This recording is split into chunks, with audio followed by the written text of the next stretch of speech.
সন্ধ্যায় তোমার আল্লাহু আকবারের ধ্বনিতে ইসকনের গুন্ডারা হেরে যাবে, ইসকনের সন্ত্রাসীরা হেরে যাবে। ইসকনের জমিনটা এটা ইমানদারের জমিন, এটা মুসলমানের জমিন, এটা কালেমার জমিন, এটা হকের জমিন। এই বাংলার জমিনে ইসলামের পতাকা উড়বে, কালেমার পতাকা উড়বে। এই ভারতীয় আধ্যাত্মবাদের, ভারতীয় এই পৌত্তলিকদের কোন ষড়যন্ত্র বাংলাদেশের জমিনে বাস্তবায়ন হবে না। যুবক দাঁড়ায় চিৎকার বড় বলো ইনশাআল্লাহ। দাঁড়াও নওজোয়ান, দাঁড়াও জন, দাঁড়াও জন, দাঁড়াও জন।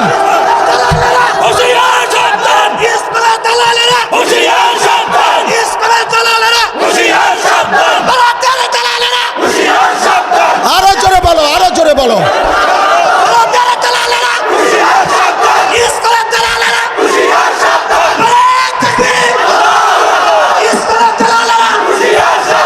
ঠিক আছে থামো।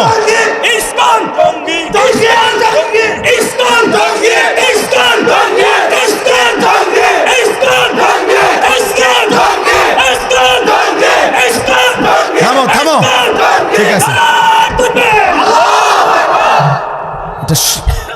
আল জিহাদ, আল জিহাদ।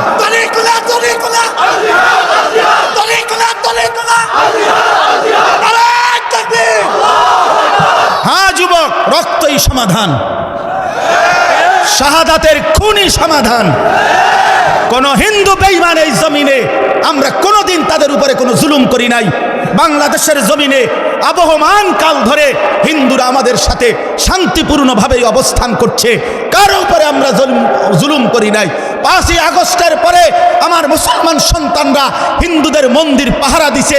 বেঈমানে ইসকনের বেঈমানরা তার বদলায় আমার ভাইরে জবাই করে দিছে, জবাই করে দিছে। এই ছিল মন্দির পাহারার বিনিময়? এই কি ছিল বিনিময়? আমরা তো কোনোদিন জুলুম করি নাই, কোনোদিন জুলুম করি নাই। বাংলাদেশে আমাদের কত বড় বড় উলামায়ে কেরাম আমাদের জাতির রাহবারদেরকে বারবার জেলখানায় নিছে। আমাদের আল্লামা মামুনুল হককে জেলে নিছে, আমাদের আল্লামা সাখাওয়াত হোসেন রাজিকে জেলে নিছে, আমাদের গাজী ইয়াকুব উসমানী ভাইকে জেলে নিছে, আমাদের শত শত উলামায়ে কেরামকে জেলে নিছে। ওই আমরা তো কোনোদিন কারো গলায় ছুরি চালাই নাই। তাহলে তোরা বেঈমান, তোদের একজন বেঈমানের কারণে ওই বেঈমান নারী লোভী, ওই বেঈমান কিশোর বলাৎকারকারী, ওই বেঈমান যৌন নির্যাতনকারী, ওই চিন্ময় কৃষ্ণ দাস একটা অসভ্য, একটা নরপশু, একটা নরপশু, ওই বেঈমানের কারণে মুসলমানের গলায় ছুরি দিলি কেন? একটা 2.5 বছর 3 বছরের বাচ্চা, তার ওই বাচ্চা বাপ ডাকবে কাকে এখন? অ্যাডভোকেট সাইফুল ইসলাম আলিফের 3 বছরের একটা বাচ্চা আছে, ওর স্ত্রী 3 মাসের সন্তান সম্ভবা, গর্ভবতী নারী, স্বামীহারা, এতিম সন্তান, বাপ হারা। তোমরা ছেলেরা, অনুরোধ করছি ছেলেরা, বাপ তোমরা জানো না এটা প্রমাণ করে দিছে দুশ্মন, পাইলে তোমারে জবাই করে দিবে। বেডি চাইও না, বেডি চাইও না, ছেড়ে দাও। বেডির পিছনে জীবন শেষ করো না, নর্তকীর পিছনে জীবন শেষ করো না। ছেলেরা ভুল করতেছ, ভুল করতেছ। বেঈমান পাইলে তোমারে বা আমারে হুজুর দেখবে না। বিষয়টা হুজুরের লগে না, বিষয়টা ইমানদারের সাথে। কি ইমানদারের সাথে কিনা বলেন? তুমি যত রঙেই সাজো, তোমার চুল ড্রেস আপ যাই বানাও, তোমার আইডেন্টি কার্ড তুমি ছিঁড়ে ফেলবা কেমনে? তুমি যে মুসলমান, তোমার এনআইডি তুমি ছাড়বা কেমনে? তোমার ভোটার আইডি কার্ড তুমি বাদ দিবা কেমনে? তোমার জন্ম নিবন্ধন তুমি বাদ দিবা কেমনে? তোমার পাসপোর্টে তোমার ঠিকানা বাদ দিবা কেমনে? তুমি মুসলমান, এই পরিচয় তো ভুলতে পারবা না, ছিঁড়তে পারবা না, মুছতে পারবা না। অতএব ঈমান নিয়েই বাঁচতে শিখো, জান দিয়েই বাঁচতে শিখো, শাহাদাতের খুন নিয়েই বাঁচতে শিখো। ইনশাআল্লাহ শহীদের রক্তের উপরে, সাইফুল ইসলামের রক্তের উপরে ইনশাআল্লাহ ইসকনের কবর হবে, ইনশাআল্লাহ কবর হবে, ইনশাআল্লাহ, ইনশাআল্লাহ, কোনো সন্দেহ নাই। ওই বেঈমান হেরে যাবে ইনশাআল্লাহ। ওরা জানে না ভারত, ওরা জানে না 550 বছর এই গোটা হিন্দুস্তান, পাকিস্তান, ভারত, বাংলাদেশের পুরা উপমহাদেশ মুসলমানরাই শাসন করেছিল। তুমি সংখ্যা কম মনে করছো? হ্যাঁ মুসলমান, তোমার 110 কোটি না, 310 কোটি হোক, ইমানদার অল্পই অসংখ্য বেঈমানের মোকাবেলায় যথেষ্ট। আমার ছেলেরা যেদিন জাগবে, আমার নওজোয়ানরা যেদিন জাগবে, সেদিন ভারতের আব্বাও টিকবে না ইনশাআল্লাহ। আল্লাহ আমাদেরকে তৌফিক দান করেন, আল্লাহ আমাদেরকে হিম্মত দান করেন, আল্লাহ আমাদের যুবকদেরকে আগামীর ইসলামের জন্য কবুল করে নেন। আগামীর স্বপ্ন দেখি আমরা তোমাদেরকে নিয়ে ইনশাআল্লাহ। আমি চলে যাই, কোনো সমস্যা নাই। আনিসুর রহমানের রক্তে জমিন ভেসে যাক, কোনো অসুবিধা নাই। এমন 2, 4, 10, 50 জনের রক্ত ধরলে কিচ্ছু হবে না, ওই রক্তে ঈমানের পতাকা উড়বে ইনশাআল্লাহ। আল্লাহ তৌফিক দান করেন। চলো ভাই, আল্লাহ তাআলা বললেন এই মক্কার কাফেরদের, কুরাইশদের এই হালাতের উপরে আল্লাহ তাআলা কি বললেন? আল্লাহ তাআলা বললেন আলহাকুমুত তাকাসুর। এইবার তর্জমা শুনেন, তাইলেই কথা শেষ। আল্লাহ তাআলা বললেন আলহাকুমুত তাকাসুর হাত্তা জুরতুমুল মাকাবির। আল্লাহ বলেন হায় বান্দা, কি করলা?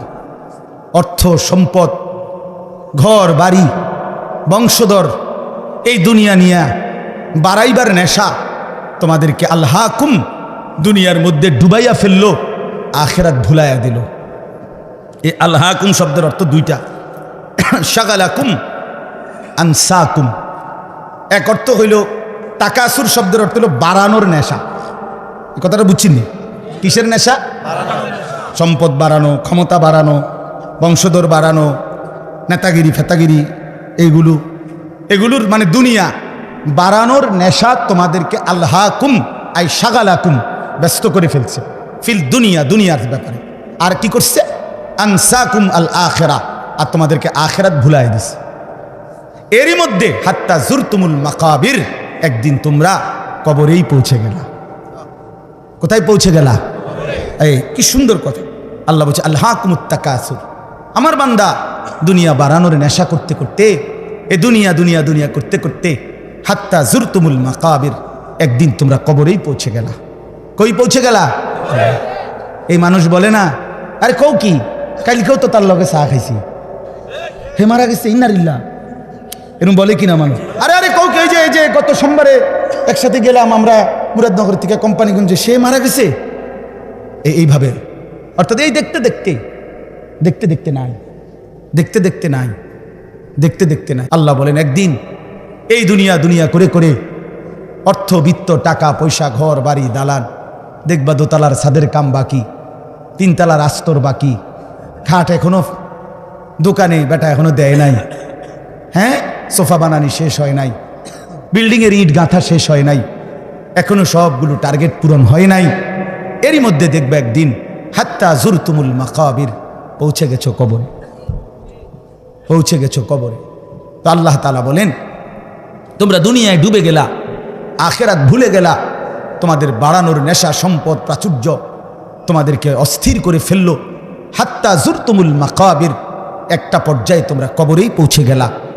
এই কবরে পৌঁছে এবার আল্লাহ বলেন কাল্লা সাউফা তা'লামুন। আল্লাহ বলেন বান্দা শোনো, সাবধান, এই কবরে আসলেই অল্প সময়ের ব্যবধানে তোমারে বুঝাই দেওয়া হবে তোমার এই দুনিয়ার লোভ আর আখিরাতের প্রতি বিমুখ এর পরিণতি কবরে কি। আমি আল্লাহ কবরের প্রথম আযাব দিয়েই তোমারে আমি বুঝাই দেব। সুম্মা কাল্লা সাউফা তা'লামুন, অতঃপর আবার পুনরায় হাসরের ময়দানে নিয়ে জাহান্নামের আযাব দিয়ে দ্বিতীয়বার আবার বুঝাবো আমার নাফরমানির শাস্তি আর পরিণতিটা কি। হাদিসের মধ্যে আছে আমাদের প্রিয় নবী সাল্লাল্লাহু আলাইহি ওয়াসাল্লাম 5 ওয়াক্ত নামাজের পরে, ফরজের নামাজের পরেই তিনি সালাম ফিরাইবার পরপরই কয়েকটা বিশেষ দোয়া পড়তেন। এর মধ্যে একটা দোয়া হলো যে একটা কথা নবীজি 3 বার বলতেন, একটা দোয়া, এক দোয়াই 3 বার বলতেন প্রত্যেক নামাজের পরে, ফরজের সালাম ফিরাইবার একটু পরেই। সেটা কি?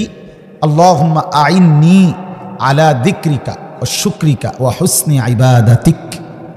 আল্লাহ আপনার জিকির, আপনার কৃতজ্ঞতা এবং আপনার ইবাদত সুন্দরভাবে আদায় করার জন্যে আপনি সাহায্য করেন।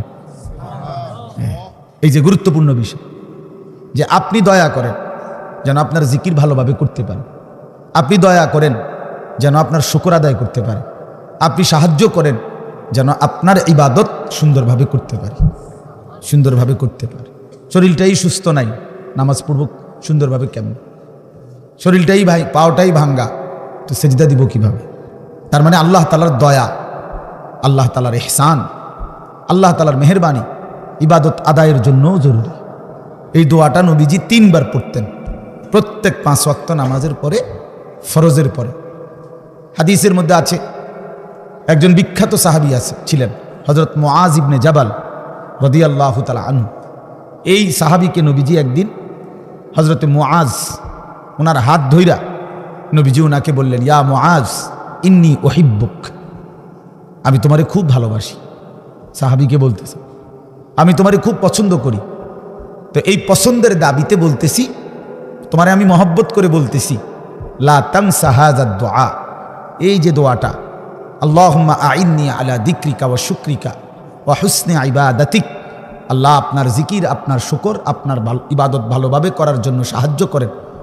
নবী নিজে ওই সাহাবীকে বলতেছেন, শোনো, তোমারে আমি খুব ভালোবাসি, তুমি এই দোয়াটা পড়তে কখনোই ভুলো না। ওই সাহাবীকে বলছে, তুমি সব সময় এই দোয়াটা পড়ো। এই তাইলে দেখেন নবী সাল্লাল্লাহু আলাইহি ওয়াসাল্লাম নিজে আল্লাহ তাআলার কাছে ইবাদতের জন্য সাহায্য চাইতেন। তো এই জন্যই বললাম, আল্লাহর কথা মনোযোগ দিয়ে শুনতে হয়। মসজিদে জুমার বয়ান, 5 ওয়াক্ত নামাজের পরেও যদি ইমাম সাহেব একটু কোনো কথা বলে, জুমার নামাজে যদি বয়ান করে, এরকম মাহফিলের বয়ান, ওলামায়ে কেরামের নসিহত, বিভিন্ন মাদ্রাসার বয়ান, ইসলাহি মজলিসের বয়ান, দাওয়াত ও তাবলীগের সাথীদের বয়ান, কোন আল্লাহওয়ালার বয়ান, যখনই করে আল্লাহর কথা বলে, দিল দিয়ে শুনতে হয়, মনোযোগ দিয়ে শুনতে হয়। জনপ্রিয়তা, কারো ব্যক্তিগত একটু খ্যাতি, এগুলো ফালতু বিষয়। জনপ্রিয়তা কোনো মূল বিষয় না। মূল বিষয় হলো আল্লাহর কথার প্রতি মনোযোগী হওয়া। মনে করেন আমারে 1 কোটি মানুষ চিনে, তো আপনার লাভ কি? আমারে চিনলে আপনার লাভ কি? আমি একবার মনে করেন সারা বাংলাদেশের জনপ্রিয়, তো কি আপনার ফায়দা কি? কথা বোঝেন নাই আমার ছেলেরা? তোমরাও বুঝতে শেখো ভাই, তোমার ফায়দা কি সেটা বলো। আমারে সারা পৃথিবী চিনলে তোমার লাভ কি? তুমি তোমার ইবাদতের কথা বলো, তোমার নিজের জিন্দেগির কথা বলো। আমারে কে চিনে না চিনে তো তুমি কি করবা? চিনলেই কি, না চিনলেই কি? সবাই চিনলে আল্লাহ যদি গ্রহণ না করে, তো কুকুরের সমান মর্যাদাও নেই, কুত্তার মর্যাদাও নেই। আল্লাহ গ্রহণ না করবে তো চিনলেই কি আর না চিনলেই কি? কোরআনুল কারীমের মধ্যে 25 জন নবীর নাম আছে, তো নবী রসুল মোট 25 জন। কথা বলেন না? তো বাকিদের নাম কই? হাদিসের কিতাবের মধ্যে সর্বোচ্চ তারিখে, ইতিহাসের কিতাবে আরবি, একসাথে 313 জন বদরি সাহাবীর নাম আছে। আরো যদি সব মিলায় 2-4-5 হাজারের নাম সর্বোচ্চ হইতে পারে, তো সাহাবী কি 5,000? তো বাকিদের নাম কই? বিদায় হজ্জের মাঠে আরাফাতের ময়দানে আল্লাহ নবী সাল্লাল্লাহু আলাইহি সাল্লাম 1.25 লক্ষ সাহাবীর সামনে ভাষণ দিয়েছে, তো ওনাদের নাম কই? ওনাদের নাম তো কেউ জানে না। এই পৃথিবীতে যে কয়জন আউলিয়ায়ে কেরামের নাম কিতাবের মধ্যে আছে, ওনারাই তো আউলিয়ায়ে কেরাম নাকি? এই কয়জনই তো। সারা পৃথিবীতে এই 1,500 বছরের ভিতরে বুজুর্গ শুধু আব্দুল কাদের জিলানী, জুনায়েদ বাগদাদি, বাইজিদ বোস্তামি, এই 3-4 জনই নাকি? তো বাকিদের নাম কই? বাকিদের নাম কই? নাম নাই এরকমই বেশি। কথা বুঝেন নাই? পৃথিবী জানে না, পৃথিবী চিনে না, এমন মানুষই বেশি, এমন মানুষই বেশি। এই বাংলাদেশে এমন অসংখ্য হাজার হাজার আলেমে দ্বীন আছে যারা বাহরুল উলুম, যারা ইলমের সাগর, মহাসাগর, কিন্তু বক্তা না। তারা কি না? বক্তা না, ওয়াইজ না, নীরবে নিভৃতে 30 বছর 50 বছর বুখারী শরীফের হাদিস, রাসূলুল্লাহ সাল্লাল্লাহু আলাইহি ওয়াসাল্লামের হাদিস সবকের মধ্যে ছাত্রদেরকে নীরবে পড়াইতেছে। পৃথিবী কেউ চিনে না, হাসরের ময়দানে সবাই দেখবে উনি বাদশাহ, উনি বাদশাহ। এজন্য দোস্ত আমার, বন্ধু আমার, আল্লাহর কথার দিকে মনোযোগী হও, আল্লাহর কথার দিকে মনোযোগী হও, আল্লাহর কথার দিকে মনোযোগী হও। কোরআন শরীফে আছে হযরত মুসা আলাইহিস সালামকে আল্লাহ তাআলা বলছেন, তুর পাহাড়ে প্রথম যেদিন কথা বলে সেদিন আল্লাহ তাআলা বলছেন, আনা আখতারতুকা ফাসতামি' লিমা ইউহা, মুসা তোমাকে এখানে কথা বলার জন্য আমি বাছাই করছি, তোমারে আমি পছন্দ করছি। এখন আমি যা ওয়াহি করব, যা বলবো, আমার কথাগুলো ফাসতামি', মনোযোগ দিয়ে শোনো। এজন্য প্রিয় বন্ধু আমার, বাপ আমার, ভাই আমার, নওজোয়ান সাথী, এটা মনে রেখো যে আল্লাহ তাআলা আমাদেরকে বাছাই করে এখানে বসাইছে। আল্লাহ যেন বলতেছেন, বান্দা আমি একজন মৌলবী পাঠাইছি, ওর থেকে আমার কয়টা কথা শোনো, কথা আমার বন্ধুর, ওই এরে আমি পাঠাইছি, ওর থেকে কিছুটা শোনো। তো এই জন্য আল্লাহর কথার দিকে কি হওয়া, মনোযোগী হওয়া, রাসূলুল্লাহ সাল্লাল্লাহু আলাইহি সাল্লামের কথার দিকে মনোযোগী হওয়া। এতে করে একটু আন্তরিকতা দেখলে, মনোযোগ দেখলে, আগ্রহ দেখলে আল্লাহ তাআলা তার চাইতে এগিয়ে হেদায়েত দিয়ে দেয়। ওয়া ইয়াহদি ইলাইহি মান ইউনিব, আল্লাহ তাআলা বলেন যে আমার দিকে ঝুঁকে আসে আমি আল্লাহ তাআলা তাকে তার চাইতে এগিয়ে হেদায়েত দিয়ে থাকি।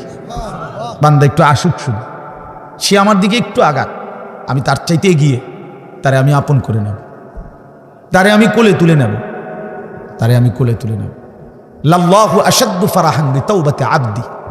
নবী সাল্লাল্লাহু আলাইহি সাল্লাম বলেন, আল্লাহ তাআলা সবচেয়ে বেশি খুশি হয়, সবচেয়ে বেশি আল্লাহ খুশি হয় বান্দা যখন গুনাহ ছেড়ে দিয়ে আল্লাহর দিকে ফিরে আসে।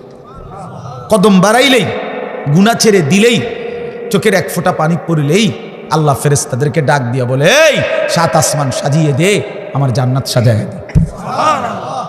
ফেরেশতারা সাজায়া দিয়া বলে, আল্লাহ আসমান কেন সাজাইলেন, জান্নাত কেন সাজাইলেন? রব্বুল আলামিন বলে, আসলাহাল আবদু মাওলাহু, শোনো, এক গোলাম আজকে তার মনিবের সাথে সম্পর্ক ঠিক করে ফেলছে। আমার এক গোলাম আমার থেকে চলে গেছিল রে বহুদিন, ওই আমারে অনেক দিন সেজদা দেয় নাই, অনেক দিন সে আমারে ডাকে নাই, বহুদিন হয় সে হালাল খায় নাই, অনেক দিন আমার নাফরমানি করছিল, আজ সে আমার কাছে ফিরে আসছে। আমার বান্দা তওবা করছে, আমার বান্দা নিজের ভুল বুঝতে পারছে, পেছনের গুনাহ ছেড়ে দিয়েছে, আগামীতে করবে না ওয়াদা দিছে। এই জন্য আমি এই খুশিতে আসমান সাজিয়ে দিলাম, জান্নাত সাজিয়ে দিলাম। এই জন্য বান্দা যখন আল্লাহর দিকে ফিরে আসে, ঝুঁকে আসে, আল্লাহ তাআলা ভীষণ খুশি হয়, ভীষণ খুশি হয়।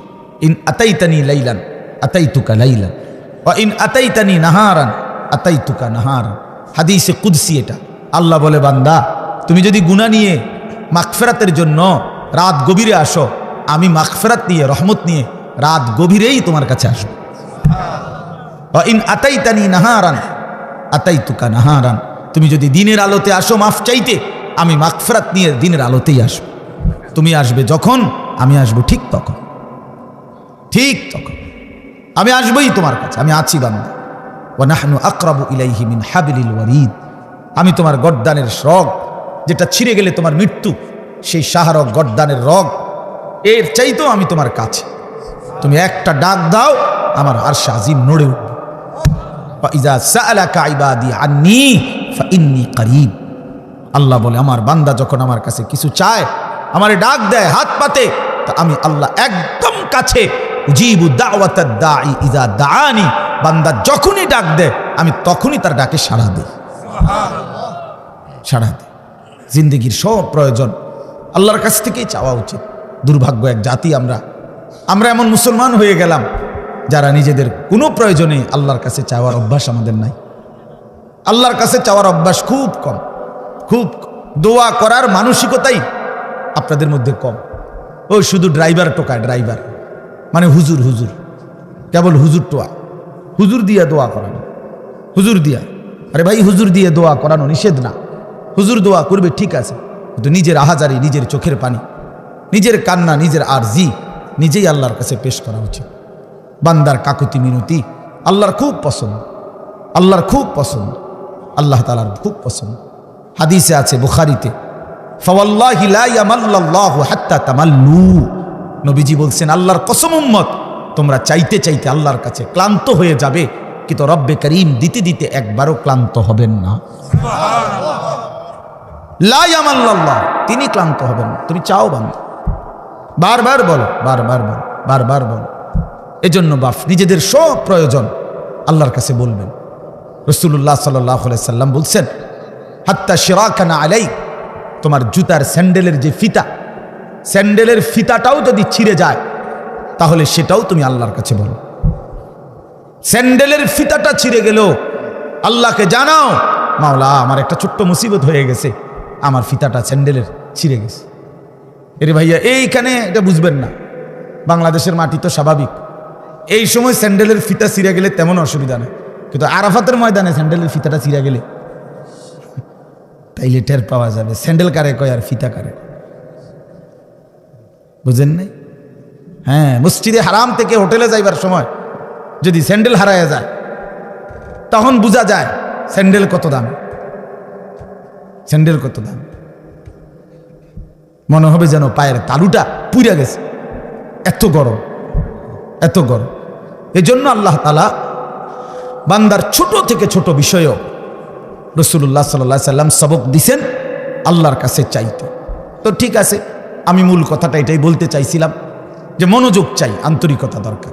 এই যে মোবাইলটা আসলে নিষেধ করার মূল কারণ এটা, মানে মোবাইলটা হাতে থাকলে দিল বসে না, মনোযোগ আসে না, এটা আমার অভিজ্ঞতা। অর্থাৎ এটা যতক্ষণ হাতে থাকে রেকর্ডের জন্যই হোক, ভালো, আমার বয়ানই রেকর্ড করলো, কিন্তু এতে ক্ষতি হয়। অর্থাৎ তার দিলের মধ্যে শুধু এটাই থাকে যে মোবাইলে উঠতেছে কিনা, এটা তখন আর তার নিজের জন্য অন্তরে আল্লাহর কথা বসে না, দিল জমে না। আরেকটা বড় ক্ষতি হয় কি, বড় ক্ষতি হলো ঠিক বরাবর পিছনে ডানে বামে যারা, তাদেরও নজর ওইটার দিকে পড়ে, তাহলে ওই বেচারারও কি বসে না, দিল বসে না, অনেক ক্ষতি হয়। এই জন্য এইটুকু সময়, 1 ঘন্টা হোক, অল্প সময় হোক, যদি নিজেকে মোবাইল থেকে আলাদা করে আল্লাহর কথা দিল দিয়ে শোনা যায়, এই ছেলেদের মধ্য থেকেই, এই মানুষগুলোর মধ্য থেকেই ধীরে ধীরে আল্লাহ তাআলা অসংখ্য মানুষকে পরিবর্তন করে দিবেন। আল্লাহ তাআলা আপনাদের সবাইকে উত্তমভাবে কবুল করে নেন। সবাই মনোযোগী হইলে ইনশাআল্লাহ বরকত হবে। আল্লাহ আমাদেরকে তৌফিক দান করেন। তো বলতেছিলাম, আল্লাহ তাআলা বলছে, বান্দা ফাবিআইয়ি হাদিসিন বাদাহু ইউমিনুন, এই কথাটা বলতেছিলাম যে এই সূরা মুরসালাতের মধ্যে আল্লাহ তাআলা 10 বার বলছে ওয়াইলুন ইয়াউমাইদিল লিল মুকাদ্দিবিন, তোমরা যারা মিথ্যাবাদী নাফরমান পাপী, শুনো তোমাদের জন্য সেদিন জাহান্নাম। এই 10 বার বইলা আমার ভাই, আমি যে কথাটা বলতে চাচ্ছি, প্রিয় সন্তান, আমার ছেলেরা আমার, শোনো বাপ, আল্লাহ তাআলা লাস্ট কথাটা সূরাটা শেষ করছে একটা কথা বইলা শেষ, ফাবিআইয়ি হাদিসিন বাদাহু ইউমিনুন। আল্লাহ বলছে, আমার বান্দা এরপরে আর কেমনে বললে, আর কতবার বললে, আর কোন কথা বললে, আর কোন কিতাব নাজিল করলে তুই আমার বান্দা, তুই আমার কথা শুনতি, আমি বুঝলাম না বান্দা, আর কেমনে বললে বুঝতি। 89 বার ডাক দিয়েও তোর কলিজাটা নরম করতে পারলাম না, 80 বারের চাইতে বেশি বার নামাজের কথা বলেও তোর দিল নরম করতে পারলাম না। এক সূরাতে 10 বার তোকে 50 আয়াতের মধ্যেই 10 বার বলে তোরে জাহান্নামের ভয় লাগাইতে পারলাম না। ফাবিআইয়ি হাদিসিন বাদাহু ইউমিনুন, এরপরে আর কি বললে বান্দা, আর কেমনে বললে, এই কিতাবের চাইতে আর কোন কিতাব নাজিল করলে তুই আমার কথা মানতি বান্দা, বল না বান্দা, বলো ছেলেরা, একটা ছেলে বলো বাপ, একজন ছেলে বলো দোস্ত, তোমার মালিক আর কতবার বললে তুমি নামাজ পড়তা, এই কোরআনের চাইতে দামি আর কোন কিতাব নাজিল করলে তুমি নামাজ পড়তা, এর চাইতে উত্তম এত কতবার বললে। আল্লাহর নবী সাল্লাল্লাহু আলাইহি সাল্লাম, আল্লাহর কসম বন্ধু, উম্মতের আমল নামা নবীজি সাল্লাল্লাহু আলাইহি সাল্লাম হাসরের ময়দানে দেখবে, নবীজির সামনেও আমল নামা নবী হাতে নিবে, দেখবে, যখন আমল নামা হাতে নিয়ে দেখবে নবী পৃষ্ঠার পর পৃষ্ঠা ফজরের নামাজ নাই, 5 ওয়াক্ত নামাজ নাই, হালাল রিজিক বলতে কিছু নাই, 30 বছর সুদের টাকা, ঘুষের টাকা, কিস্তির টাকা, 30 বছর ধরে নাচ গান, নাটক, সিনেমা, ঘরে টেলিভিশন, বাজারে টেলিভিশন, স্ত্রী বেপর্দা, ছেলেটা নামাজ পড়ে না, মেয়েটা পর্দা করে না, নিজে বিড়ি সিগারেটের মধ্যে আসক্ত, কারো নামাজ নাই, বন্দিগি নাই, কোরআনের তিলাওয়াত নাই। এই আমল নামা দেখে আল্লাহর কসম নবী জিজ্ঞাসা করবে, উম্মত এত বড় বেইজ্জতি তুই আমারে কেমনি করলি, উম্মত আমার সামনে এটা তুই কি দিলি, তুমি কি জানো উম্মত, আমি 23টা বছর টানা তোর জন্য কেঁদেছিলাম উম্মত, আমি এমন কাঁদা কাঁদছি রে উম্মত তোদের জন্য, এশার নামাজের পরে দাঁড়াইছি, ফজরের আজান পর্যন্ত আমি আমার মালিকের কাছে তোদের জন্য, উম্মতের জন্য চোখের পানি ফেলে কাঁদছিলাম, আমার এত চোখের পানি তোর দিল গলাইতে পারলো না। আমি তায়েফের পাথরের আঘাতে আমার পিঠটা চালনির মতো ছিদ্র ছিদ্র হয়ে গেছে রক্তে। আমি বুকে পেটে 2টা পাথর বাঁধছি ক্ষুধার কষ্টে। আমি উহুদের দান শহীদ করা রক্তে উহুদের ময়দানে পড়েছিলাম বেহুশ হয়ে। আমার ঘরের চুলায় 3 মাস রান্নার জন্য কোনোদিন চুলায় আগুন জ্বলে নাই।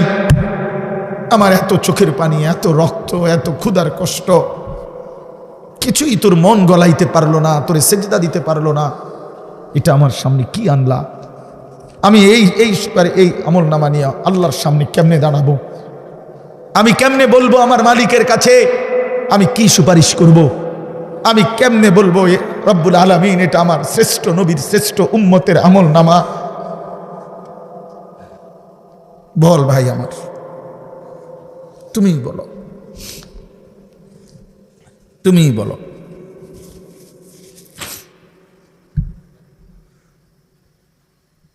এত বিপুল পরিমাণ মুসলমান আমরা, 92% চাইতে বেশি মুসলমান আমরা, অথচ তারপরেও ইসকনের উগ্র হিন্দু সন্ত্রাসীরা আমার মুসলমান ভাইয়ের জবাই করে ফেলছে, রক্ত লাল করে ফেলছে জমিন। এতটা সাহস এই জমিনে কেমনে হলো? আমাদের ঈমান কোথায়? আমাদের হিম্মত কোথায়? আমাদের আওয়াজ কোথায়? এজন্য দোস্ত আমার, ছেলেরা, এই বন্ধুর কথা মনে রাখো। আর যদি কোনোদিন বলতে নাও পারি তো আজ বললাম, যদি সুযোগ না পাই তো একবারই বললাম। ফিলিস্তিনের মুসলমান আজীবন রক্ত দিবে, তুমি আজীবন মোবাইল টিপবা, এটা কোনো জীবনের শেষ কথা না। রোহিঙ্গা মুসলমান আজীবন কষ্ট পাবে, আর তুমি জীবন ভর শুধু মোবাইল টিপবার এই রঙের ঘুড়ি উড়াইবা না। প্রিয় ভাইয়া, এমনটা নাও হতে পারে, এমনটা নাও হতে পারে।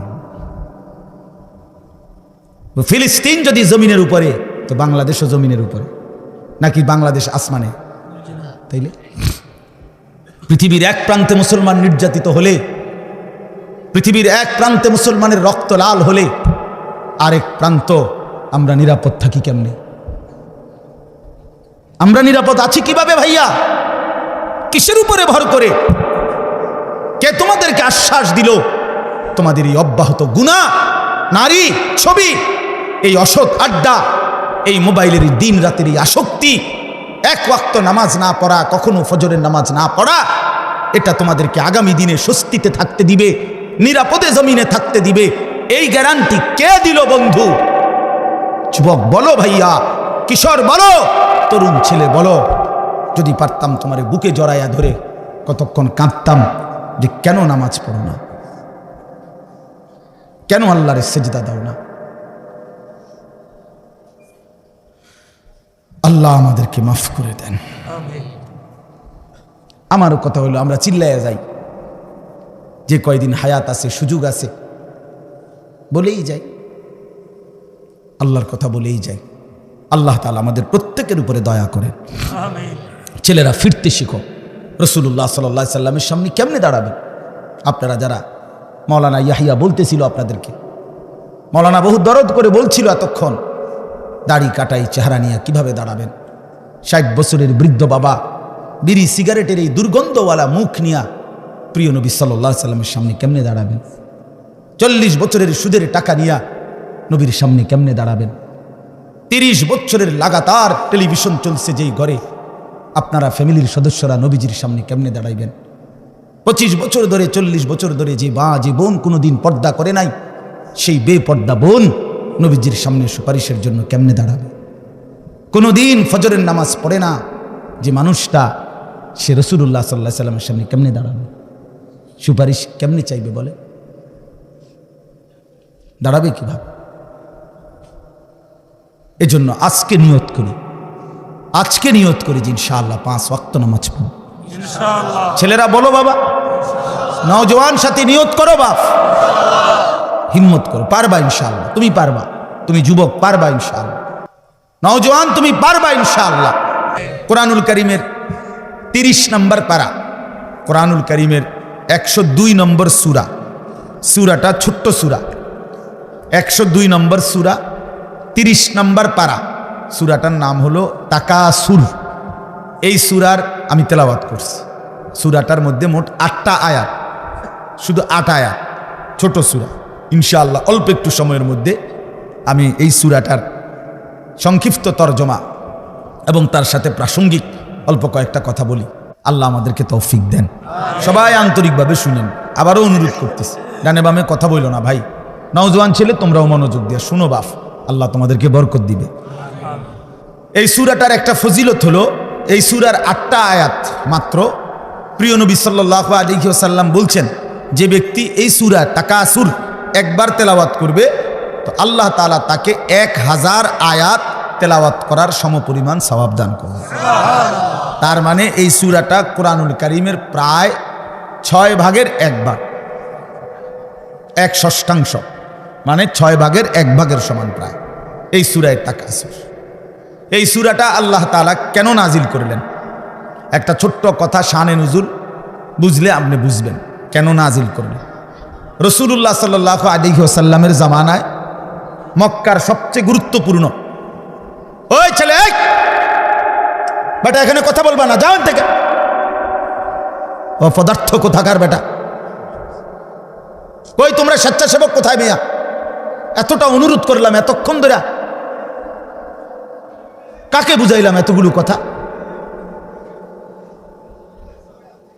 তোমরা সবগুলো ছেলে যারা স্বেচ্ছাসেবকের কার্ড লাগাইছো, ভাই তোমরা দায়িত্ব পালন করো, সওয়াব হবে তোমাদের এটা। জি বাবা শুনেন, আপনারা মনোযোগ দেন। রাসূলুল্লাহ সাল্লাল্লাহু আলাইহি সাল্লাম উনি মক্কায় থাকাকালীন মক্কার সবচেয়ে বড় গোত্রের নাম ছিল কুরাইশ। এটা আপনারা জানেন কি না? নবীজির বংশই হলো কি এই কুরাইশ বংশ। তো এটা হলো মূল বংশের মূল গোড়া, একটা বড় গোড়া। বাকি এর অধীনে আরো ছোট ছোট গোত্র ছিল, শাখা। কথা বুঝছেন? আমার দাদা ধরেন মূল ছিল আমগো বাড়ি, তো এখন দাদার বাচ্চা ছাড়া 4 জন, মানে আমার দাদার ছেলে। তো এখন ওনাদেরও সংসার বড় হয়ে যাওয়াতে আমার জেডার বাড়িও একটা নামে পরিচিত, আমগো বাড়িও একটা নামে পরিচিত। এমন হয় না? আলগা আলগা হয়ে গেছে এখন বড় ফ্যামিলি। জেডারও মনে করেন 6-7 জন সন্তান, তাদের ছেলে পেলে নাতি নাতনি মিল্লা, তারা এক বাড়ি, আমরা এক বাড়ি। কিন্তু যদিও আমার দাদার বংশ আমরা এরকম আর কি। তো কুরাইশের অনেক শাখা গোত্র ছিল, কুরাইশের অধীনে আবার ছোট ছোট গোত্র। এদের একটা অভ্যাস ছিল, এরা প্রতিনিয়ত অবসর হইলেই তারা নিজেদের মধ্যে তর্ক বিতর্ক করত। নিজেদের অর্থ সম্পদ, ক্ষমতা, প্রভাব, প্রতিপত্তি, সন্তানাদি, বংশধর, কার কদ্দুর বেশি দুনিয়ার ফুটাঙ্গিরি, এগুলা নিয়ে মাতব্বরি করত, অহংকার করতে বলতো, হিসাব দিত। হ্যাঁ বেটা আমার চাচা এই, আমার স্বাস্থ্য ভাই একজন ডিসি, একজন এসপি, একজন হেই, আমরা বলে না এরকম মানুষ। অর্থাৎ এই এরা আপনার গর্ব অহংকার করত, সম্পদ নিয়ে, বংশধর নিয়ে, নিজেদের ক্ষমতা, প্রভাব, প্রতিপত্তি নিয়ে হিসাব দিত যে আমার এই, আমার এই, আমার এই। তো আরেক গোত্রের লগে যার লগে তর্ক করতো, তারাও বলতো বেটা আমগোই তান আছে, আমগো এই, আমগো হেই, তো এগুলা তারাও বলতো। এর মধ্যে দুইটা গোত্র ছিল, বনু আব্দে মানাফ, কুরাইশের একটা শাখা গোত্র, আরেকটা হলো বনু সাহাম, এরাও একটা শাখা গোত্র। এই 2 গোত্রের লোকদের মধ্যে একদিন তুমুল এই নিয়ে তর্ক লাগছে, ভীষণ তর্ক। এই দোনো গোত্রই নিজেদের বংশ গরিমা, অর্থ সম্পদের হিসাব, বিভিন্ন যুদ্ধে এক একজনের এক এক যোদ্ধাদের অবদান এবং নিজেদের শৌর্য, বীর্য, অহংকার, বংশধর, এগুলো বলতেছিল, বারবার শুনাইতেছে আর কি। হেরাও কইতেছে, বনু সাহাম, বনু আব্দে মানাফ, দোনো পক্ষ বলতে বলতে অবস্থা দাঁড়াইছে এই, ওই বনু সাহাম গোত্র যারা, তারা দেখছে যে হিসাবে বনু আব্দে মনাফের সংখ্যা বাইরে গেছে, মানে বেশি হয়ে গেছে। এগো যা যা নাম দাম যা কইছে, যার যেই ক্ষমতা, যার যেই অবস্থা, এতে করে এরা কমে যাইতেছে, হারিয়া যাইতেছে। কারা? বনু সাহাম গোত্র। তো এরা করছে কি, তখন এই বনু সাহাম গোত্র যখন দেখতেছে হেরে যাচ্ছে ওদের থেকে, এইবার তারার আর জীবিত লোক যারা, তারার আর হিসাব দিয়া পারতেছে না, মানে হেরার লগে কুলাইতেছে না। তো হেরা বলতেছে দিগাও, কই কবরস্থানে আসো, কই আসো, কবরস্থানে আসো। হ্যাঁ বেটা কবরস্থানে হবে না, মরে গেলে কিছে, আমরা মরা এগুলোর হিসাব লো এবার।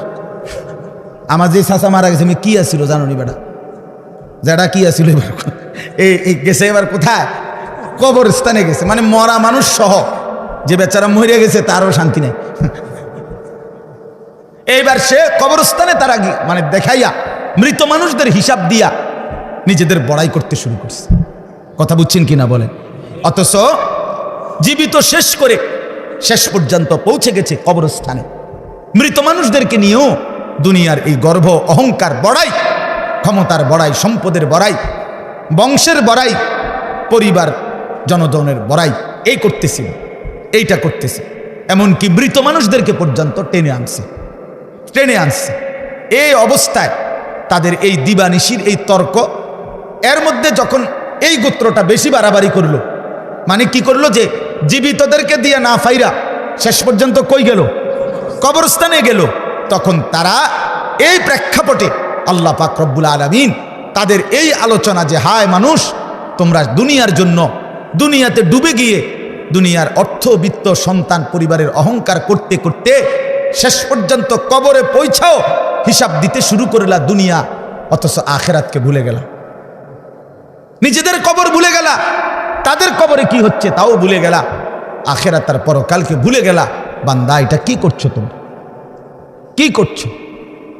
এভাবে বুঝি সবাই তোমরা দুনিয়ার মধ্যেই ডুবে গেলা, আখেরাতকে ভুলে গেলা। কি করতেছো তোমরা? এটা কি কোনো কাজ হইল? এটা কি কোনো কথা হইল বান্দা? এই আল্লাহ তাআলা তখন এই অবস্থার প্রেক্ষাপটে কোরআনুল কারীমের এই সূরাটি আল্লাহ তাআলা নাজিল করেছেন। সূরাটির নাম কি? তাকাসুর। বলেন তো সবাই। 102 নম্বর সূরা। কত নম্বর? 30 নম্বর পারা, 102 নম্বর সূরা। শুনলে ভালো বাপ, আপনি যদি আগের থেকে সিদ্ধান্ত নেন আপনি বুঝতেন না, তো আমি জীবনেও বুঝতেন না। আর যদি আপনার দিলে থাকে আল্লাহর কথা আমার জন্য বুঝার জন্য, আল্লাহর কসম, আপনি যদি একেবারে গণ্ডমূর্খ হন, টিপসই দেন, নামও লিখতে পারেন না, আল্লাহর কসম কোরআন আপনার জন্য সহজ। প্রিয় ভাই, তোমরা যারা স্কুলে পড়ো, কলেজে পড়ো, বন্ধু আমার, তোমাদের যতগুলো বই পড়ছো তার চাইতেও কোরআন সহজ। কোরআন সহজ। কোরআনুল কারীম তোমার বাংলা, অঙ্ক, ইংরেজি, পদার্থ, জীববিজ্ঞান বইয়ের চাইতেও সহজ বুঝার জন্য আল্লাহ তাআলা সহজ করে দিয়েছে। ওয়ালাকাদ ইয়াসসারনাল কুরআনা লিযিকর ফাহাল মিন মুদ্দাকির। আল্লাহ তাআলা বলে, বান্দা শুনো, আমি অবশ্যই কোরআনকে বুঝার জন্য, শেখার জন্য, পড়ার জন্য, তেলাওয়াতের জন্য, তাফসীরের জন্য, ব্যাখ্যার জন্য, এমনকি আমল করার জন্য আমি আল্লাহ কোরআনুল কারীমকে সহজ করে দিয়েছি। ফাহাল মিন মুদ্দাকির, কে আছো উপদেশ গ্রহণকারী, আমার কোরআন থেকে কিছু নিবা। আল্লাহ ডাক, ওহ মালিক যেন ফেরিওয়ালা, কুদরতি ভাবে আল্লাহ যেন ডাক দিচ্ছে, বান্দা এই আমি এক কোরআন নাজিল করেছি, 23 বছরে আমার বন্ধুর কাছে তোমাদের জন্য সব কিছু বলে দিয়েছি, একদম সহজও করে দিয়েছি। কে আছো তোমরা এখান থেকে উপদেশ নিবা? কে আছো তোমরা এখান থেকে জিন্দেগি গঠন করবা? কে আছো এখান থেকে জীবনের পুঁজি নিবা? কে আছো এখান থেকে দুনিয়ার কর্তব্য বুঝে নিবা, আখিরাতের দায়িত্ব বুঝে নিবা? আল্লাহ যেন ডাকতেছে, ফাহাল মিন মুদ্দাকির, কে আছো তোমরা, কে আছো, আসো। কোরআনুল কারীমে বন্ধু, ইয়া আইয়ুহাল্লাযীনা আমানু, হে ঈমানদারগণ, হে ঈমানদারগণ, হে মুমিনগণ, আল্লাহর কসম বাপ 89 বার, 8, 9, 89, মোট 89 বার আল্লাহ তাআলা আমাদেরকে ডাক দিয়েছেন, হে মুমিনগণ, হে মুমিনগণ, হে ঈমানদার। আচ্ছা, একটাবার ইনসাফের সাথে যুবক ভাই তুমি ভাবো, আর কতবার ডাকলে তোমার মালিক তুমি নামাজ পড়তা? 89 বার তোমার মালিক তোমারে ডাকছে, আর কতবার বললে তুমি সেজদা দিতা? আয় আফসোস। 80 বারের চাইতে বেশি বার আল্লাহ তাআলা বলছে, আকিমুসসালাহ, আকিমুসসালাহ, আকিমুসসালাহ, নামাজ পড়ো, নামাজ পড়ো, নামাজ পড়ো, নামাজ পড়ো, নামাজ পড়ো, নামাজ পড়ো। আর কতবার বললে বন্ধু নামাজ পড়তেন? আপনারা যারা নামাজ পড়েন, নামাজ বয়সী অনেক লোক, যে মা নামাজ পড়ে না, যে বোন নামাজ পড়ে না, যে যুবক ছেলে, কিশোর ছেলে, তুমি মুসলমানের ঘরে জন্ম নিয়ে নামাজ পড়ো না, তোমার আল্লাহ তোমার কাছে জানতে চাচ্ছে। কোরআন শরীফের একটা স্পষ্ট আয়াত আছে, একটা আশ্চর্য কথা শোনো ভাইয়া। কোরআন শরীফে 29 নম্বর পারায় একটা সূরা আছে, সূরায়ে মুরসালাত।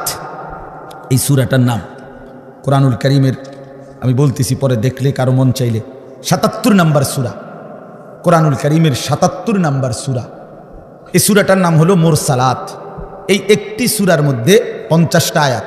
ওই সূরাটা, এই 50টা আয়াতের মধ্যে আল্লাহ তাআলা 10 বার, মানে 10টি আয়াত 10 বার একটা কথা বলছে, বারবার একই কথা 10 বার বলছে এক সূরা। কয়বার? কি? ওয়াইলুন ইয়াউমাইদিল লিল মুকাদ্দিবিন, ওয়াইলুন ইয়াউমাইদিল লিল মুকাদ্দিবিন। হে আমার মিথ্যাবাদী নাফরমান বান্দা, শোনো সেদিন হাসরের ময়দানে তোমাদের জন্য জাহান্নাম। এই কথাইটা 10 বার বলছে এক সূরাতে। ওয়াইলুন ইয়াউমা, এই অপদার্থ, এই বেটা ফালতু বেটা, তুমি বেটা বাহিরে গিয়া ভিডিও করো বেটা, ফালতু ছেলে বেটা, যা বেটা। এমন দুই একজন শ্রোতা না হলে কি হয়েছে বেটা? কেউ রে ছেড়ে দেওয়া যাবে না, সাফ কথা মিয়া। মুসলমানের এই সন্তান আমাদের সন্তান, এরা আমাদের ছেলে। 16 বছর, 14 বছর, 18 বছরের বাপ, মুসলমানের বাচ্চা লাগাম ছাড়া এক জিন্দেগি যাপন করতেছে। মা বাবা, অভিভাবক, এলাকার মানুষ, কারো কোনো তত্ত্বাবধান বলতে কিচ্ছু নাই। একটা মোবাইল আর ছেলেটা নিজে জন্তু জানোয়ারের মতো জিন্দেগি কাটাইতেছে। নিজের মতো খায়, নিজের মতো চুল রাখে, নিজের মতো জামা পরে, সারা রাত উলঙ্গ ছবি দেখে, অনলাইনে লাখ লাখ টাকা জুয়া খেলে, মেয়ের পিছনে ঘুরে উলঙ্গ দৃশ্য দেখে। এটা জানোয়ারের জিন্দেগি ছাড়া অন্য কোনো জীবন হতে পারে না বেটা। এটা মানুষের বাচ্চার জীবন নয়, এটা মুসলমানের সন্তানের জীবন নয় বেটা। মুসলমান এত পাগল না, মুসলমান এত ছাগল না। রাসূলুল্লাহ সাল্লাল্লাহু আলাইহি সাল্লাম বলেন, লাউ আন্না লি ইবনি আদামা ওয়াদিয়াম মিন যাহাবিন, নবীজি বলেন কোন বনি আদমকে যদি একটা পাহাড় স্বর্ণ দেওয়া হয়, লা আহাব্বা আন ইয়াকুনা লাহু ওয়াদিয়ানে, সে চাইবে 2টা পাহাড় স্বর্ণ। ওয়ালান ইয়ামলা আফাহু ইল্লা তুরাব, এরপরে নবীজি বলেন শোনো, তার মুখ ভরবে না, নাফরমানের দুনিয়া লুভির মুখ ভরবে না, পেট ভরবে না, ইল্লা তুরাব, কবরের মাটি দেওয়া পর্যন্ত। তার মুখে যখন কবরের মাটি পুরাবে, তখন তার পেট ভরবে, মুখ ভরবে। ওয়ালা ইয়ামলা আফাহু, তার মুখ ভরবে না, ইল্লা তুরাব। এজন্য বাপ আল্লাহ তাআলা বললেন, আলহাকুমুত তাকাসুর হাত্তা যুরতুমুল মাকাবির। দুনিয়ার লোভ, দুনিয়ার লোভ, আখিরাত থেকে ভুলে যাওয়া, এটা তোমাদেরকে দুনিয়া ব্যস্ত করে দিল, আখিরাত ভুলে দিল। একদিন তোমরা কবরস্থানে পৌঁছে জানতে পারবা তোমাদের এই নাফরমানির পরিণতি কি, আবার হাসরের ময়দানে জানতে পারবা। আমার ভাই, এজন্য কবরের আযাব বড় বেশি ভয়ানক, বড় বেশি ভয়ানক। আল্লাহর নবী সাল্লাল্লাহু আলাইহি সাল্লাম বলেন, 3টা প্রশ্নের জবাব যে কবরে দিতে পারবে না, নবীজি বলেন আল্লাহ তাআলার পক্ষ থেকে বলা হবে, ফাফরিশুহু মিনান নার ওয়ালবাসুহু মিনান নার ওয়াফতাহু লাহু বাবান ইলান নার। এই ফেরেশতারা, নাফরমানের কবরে জাহান্নামের বিছানা বিছিয়ে দাও, জাহান্নামের পোশাক পরিয়ে দাও, জাহান্নাম বরাবর দরজা খুলে দাও। এই হলো এক, ফেরেশতারা এটা করবে। 2 নাম্বার, আল্লাহর নবী সাল্লাল্লাহু আলাইহি সাল্লাম বলেন, ওয়ায়ুদাইয়াকু লাহু কবরুহু। 2 নম্বরে প্রিয় বন্ধু আমার, আল্লাহ রাসূল বলছে কবর তারে একটা চাপ দিবে, কবরের মাটি সংকীর্ণ হয়ে যাবে। ডান পাশের মাটি বাম দিকে, বাম দিকের মাটি ডান দিকে, এভাবে চলবে। আল্লাহ রাসূল, খোদার কসম বাপ, আমি যদি সামনে যাইতে পারতাম তাহলে বলতাম তোমার কাছে। আল্লাহ নবী সাল্লাল্লাহু আলাইহি সাল্লাম বলছে, উম্মত, কবর এত জোরে চাপ দিবে নাফরমানকে, ডান পাশের হাজরের পাজরের এই হাড্ডি, এগুলা ভাঙ্গা বাম দিকে ঢুকে যাবে, বাম দিকের গুলো ডান দিকে ঢুকবে। কিভাবে? নবীজি বলছে, হাত্তা তাখতালিফা আদলাউহু। আমাদের উস্তাদ আমগরে মাদ্রাসায় পড়াইবার সময় বুঝাইছিলেন যে নবী বলছেন এইভাবে 2 আঙ্গুল, এগুলো যেমন একটা আরেকটার মধ্যে ঢুকে যায়। আল্লাহর কসম, পাজরের হাড্ডি এ পাশের গুলো এই পাশে এইভাবে ঢুকে যায়। প্রিয় বন্ধু আমার, ভাবতে শিখো। 3 নাম্বার, রাসূলুল্লাহ সাল্লাল্লাহু আলাইহি সাল্লাম বলেন, ইউদরাবু লাহু, একজন ফেরেশতা আসবে তার কবরে। ফেরেশতা 2 গুণের অধিকারী একজন ফেরেশতা আসবে নাফরমানের কবরে। গুণটা কি? অহুয়া আ'মা ওয়া আসাম্মু, সে অন্ধ বধির।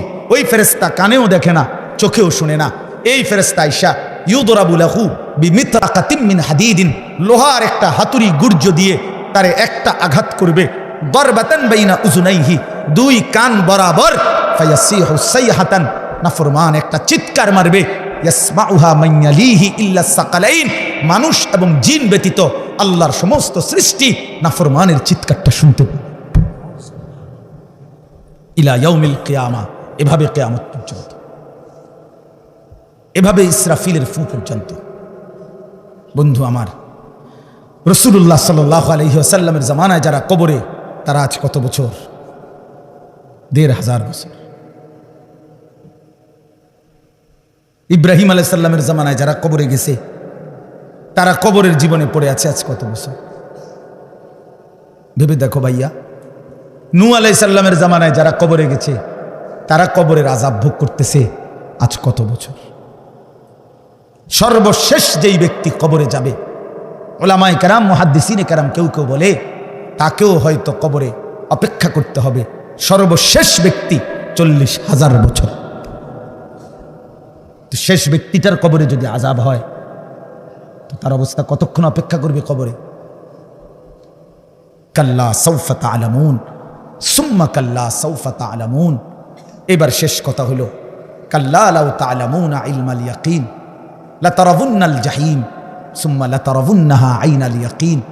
আল্লাহ তাআলা বড় গুরুত্বপূর্ণ এবার বলছে, বান্দা শোনো, এই কথা শেষ করে দিচ্ছি আরেকটু 5টা মিনিট। আল্লাহ তাআলা বলে, বান্দা আজকে কোরআনের মাধ্যমে, আমার রাসূলের হাদিসের মাধ্যমে, উলামায়ে কেরামের এই নসিহতের মাধ্যমে যদি আখিরাত, কবর, হাসর, মিজান, ফুলসিরাতের ব্যাপারে তোমার ইয়াকিন হয়ে যাইতো, বিশ্বাস হইতো, তাহলে ভালো হইতো। লাউ তা'লামুনা ইলমাল ইয়াকিন, আহা বান্দা, যদি আজকে তুমি নিশ্চিত বিশ্বাস করতা, কত না ভালো হতো। কি ভালো হইতো?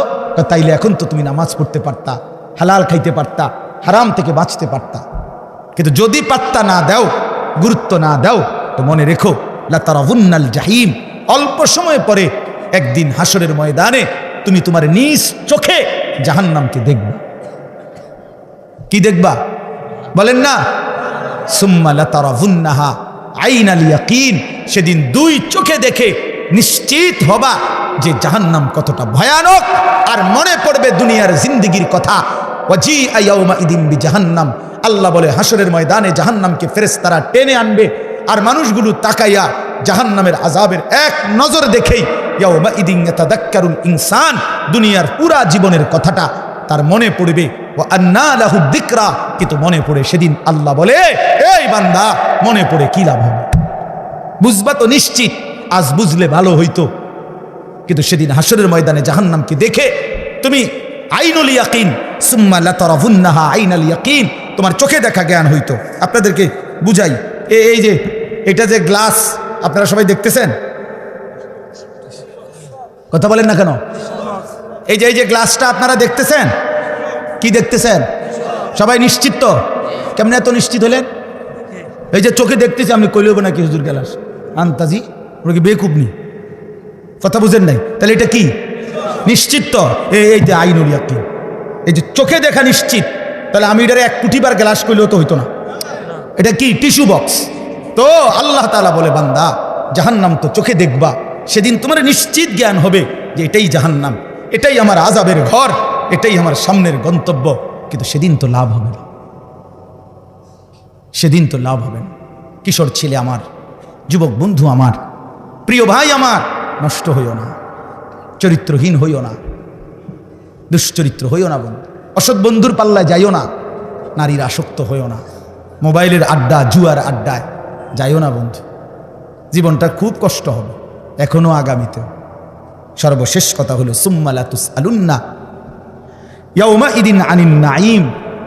আল্লাহ তাআলা বলেন, অতঃপর হাসরের ময়দানে নিয়ে বান্দা মনে রেখো, আমার দেওয়া দুনিয়াতে আমি আল্লাহ বিন্দু বিসর্গ যত নিয়ামত দিয়েছি, আমার দেওয়া এই আসমান, জমিন, চন্দ্র, সূর্য, গ্রহ, নক্ষত্র, আলো, বাতাস, রোদ, বৃষ্টি, হাসি, কান্না, ফল, ফুল, ফসল, ক্ষেত, পানি, সাগর, নদী, স্ত্রী, সন্তান, চোখ, নাক, কান, হাত, পাও, নিঃশ্বাস, আমি আল্লাহ তাআলা যা দিয়েছি, এক বিন্দু প্রতিটি বিন্দু বিসর্গ আমার নিয়ামত। আমি আল্লাহ জিজ্ঞেস করব, শুকর আদায় করছো কদ্দুর, নাফরমানি করেছো কদ্দুর। সুম্মা লাতুসআলুন্না ইয়াউমা ইদিন আনিন নাঈম, প্রতিটি নিয়ামতের ব্যাপারে বান্দা জিজ্ঞেস করব, একটাও ছাড়ব না। প্রতিটা হাসি, প্রতিটা কান্না হিসাব দিতে হবে, প্রতিটা চোখের পলক হিসাব দিতে হবে, নিঃশ্বাসের প্রতিটা হিসাব দিতে হবে, প্রতি ঢোক পানি যে পান করছো হিসাব দিতে হবে, প্রতি লোকমা খাবার খেয়েছো হিসাব দিতে হবে বন্ধু। চোখের প্রতিটা পলকের হিসাব দিতে হবে, কানের প্রতিটা শ্রবণের হিসাব দিতে হবে, কদমের প্রতিটা হাঁটার হিসাব দিতে হবে, হাতের প্রতিটা উঠানামার হিসাব দিতে হবে। প্রিয় বন্ধু আমার, ইন্নাস সামা ওয়াল বাসারা ওয়াল ফুআদা কুল্লু উলাইকা কানা আনহু মাসউলা। আল্লাহ বলে, মনে রেখো বান্দা, তোমার কান, তোমার চোখ, তোমার দিল, তিনোটাকেই আমি আল্লাহ প্রশ্ন করব। তোমার দিলও বলে দিবে তুমি কি কি কল্পনা করছো। শাহিদা আলাইহিম সামউহুম ওয়া আবসারুহুম ওয়া জুলুদুহুম। তোমার কান, তোমার চোখ, তোমার সারা দেহের চামড়া আমি আল্লাহর কাছে তোমার জিন্দেগির সাক্ষ্য দিবে। ইয়াউমা ইদিন তুহাদ্দিসু আখবারাহা। তোমার পায়ের নিচের জমিন তোমার ব্যাপারে সাক্ষ্য দিবে। আল্লাহ বারবার বলছে, শেষ কথা। প্রিয় ভাই আমার, বাবারা আমার, প্রত্যেকেই ফিকির করেন, মানুষের ফিকির করেন, খাটফালঙের না। ইডি হুদা, ইডি হুদ্দা একবারে শুধু শুধু এই সোফা যে বেটা বানাইছেন আমনে ময়রা চাচা 20 বছরের মাথায় আমনে শুধু একটাবার ফেরেস্তারে বলিয়া বলে, ভাই একটা ঘন্টা আমি যামু আর আমি তো আমার ঘর চিনি, দেরি হইতো না, অন্যদিকে যাইতাম না। শুধু আমার ঘরে আমি বহুত কষ্টে খাট পালং সোফা ফার্নিচারটি বানাই দিয়ে আইছিলাম। এটি কোনোটা নষ্ট হয়েছে নি, কিন্তু চাইয়া শুধু এই কথাটা বলিয়া যদি আপনি কবর থেকে 20টা বছরের মাথায় আরেকবার আইসা দেখেন, আমনের ঘরে ঢুকলে আপনি কিচ্ছু খুঁজা পাবেন না। যদি ফুতেরে আর নাতিরে বলেন, কিরে নাতি, ফুত, আমি যে সোফাটি বানাইছিলাম হেডি কই, ওই বলবো, আব্বা এটি চলে না। কি কর না করি, আর গত 5-7 বছর আগে তো হালাই দিছি, এটি চলে না। ধোকা, ধোকা, দুনিয়া ধোকা, ধোকা, ধোকা, ধোকা, ধোকার দুনিয়া। এজন্য মাঝ বয়সী বাবা আপনাদেরকে বলি, খাট পালং আর সোফা, ক্ষেত ফসল আর জমি, ইট বালু আর সিমেন্ট এর হিসাব না দিয়া স্ত্রী সন্তানের হিসাব দেন। ছেলেটা নামাজি কিনা, মেয়েটা পর্দানসীন কিনা, স্ত্রী পর্দানসীন কিনা, ছেলের বউ পর্দা করে কিনা, মেয়ের জামাই আপনার হালাল খায় কিনা, ছেলের রোজগার হালাল কিনা, ঘরে টেলিভিশন বন্ধ কিনা, সকলে আল্লাহর কোরআন পড়ে কিনা, সবাই ফজরের নামাজ পড়ে কিনা। বেড়া হইলে এই মাইক দিয়া এনে খারাইয়া কোন হ্যাঁ আপনি বলেন ভিডিও হইবে, এখন রেকর্ডিং হইব, কোন আসেন। আমার আব্বা মৃত্যুর সময় আমরা 5 ভাই 3 বোন আর আমাদের ছেলে মেয়ে মিল্লা 25 জন, আলহামদুলিল্লাহ আল্লাহকে সাক্ষী রেখা বলি, এই 24-25 জন ছেলে মেয়ে নাতি নাতনি মিলে আমার আব্বা লম্বা করে বিছানো ঘরে ছিল। আব্বার চারদিকে আমরা জীবিত, তখনও শেষ অবস্থা আব্বার, আল্লাহর কোরআন পড়তেছিলাম, ছোট বাচ্চাগুলো পর্যন্ত। এই অবস্থায় আমার বাবার দুনিয়া থেকে বিদায় নিছেন। আমি আমার মারে বলছিলাম, মা আপনি কাঁদেন না মা, একটু পরে বাফেরে কবরে যদি ফেরেশতা প্রশ্ন করে, মান রব্বুক, তোমার রবকে, তো আমার বাপ বলবে, ফেরেশতা রবের কোরআন পড়ার জন্য 25 জনকে জমিনের উপরে রাইখা আসছি, রব চিনব না কেন রে বেটা, রব চিনব না কেন, রব চিনব না কেন, আল্লাহকে চিনব না কেন, মালিক কেমনে না চিনে, মনিব কেমনে না চিনে বাপ। এজন্য আজকে নিয়ত করি আমরা ইনশাআল্লাহ সেজদা করবো ইনশাআল্লাহ। ছেলেরা ভাইয়া নিয়ত করছো নি ভাইয়া, তোমরা ভাইয়া নষ্ট হইও না ভাইয়া, লাগবে তোমরা আগামী দিনের জন্য, ইসলামে আগামীর সময়টা যে কোনো তোমার সামনে কিংবা এরপরের জেনারেশনের সামনে, সারা পৃথিবী জুড়ে আগামীর যুদ্ধ হক আর বাতিলের যুদ্ধ, আগামীর যুদ্ধ ইসলাম আর কুফরের যুদ্ধ, আগামীর যুদ্ধ মাহাদি আর দাজ্জালের মোকাবেলার যুদ্ধ। অতএব দয়া করে নষ্ট হইও না, নষ্ট হইও না, নষ্ট হইও না। বাবা ভাই সবাইকে বলি, মা বোন সবাইকে বলি, আল্লাহ তাআলা এই মাহফিল কবুল করেন, আজকের এই ইন্তজাম কবুল করেন। নওজোয়ান ছেলেরা তোমার ঘরে অনেক ধমক দিছি বাপ, তারপরেও দোয়া করো, আমিও তোমাদের জন্য দোয়া করি। আল্লাহ তাআলা প্রতিটা ছেলেকে ইমানদার নেককার বানায় দেন। আল্লাহ আমাদের প্রতিটা মা বাপকে কবুল করে নেন।